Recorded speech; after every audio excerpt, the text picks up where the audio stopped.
My soul was crushed. Sabi niya, sa Tagalog translation, kaya't sinasabi ko sa kanila, ako'y halos mamatay sa tindi ng kalungkutan. Grabe, ano mayroon siya? Halos ikamatay niya ang kanyang nararamdaman, nararanasan ng the time sa tinding ng problema. Pero anong ginawa ng Panginoon? Because Jesus believed the power of prayer, He was praying to the Father. After the prayer, ano nangyari kay Jesus? Mapapansin po natin kung ito'y tuloy-tuloy nating babasahin. Hallelujah.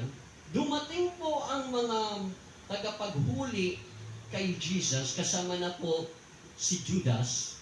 Di ba? At sabi doon sa verse 49, nilapitan niya agad si Jesus, si Judas ang tinutukoy. Binati niya, magandang gabi po, guro, sa kahinalikan.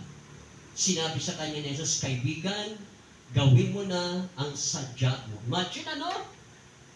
Yung siya'y pumunta, bago siya mag-pray, ano mayroon siya? Tigib ng kalungkutan, halos ang kanyang ikamatay, sa sobra ng bigat.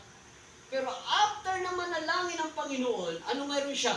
Payapa ang Panginoon, hinarap niya ang problema, ang tawag pa niya kay Judas, kaibigan.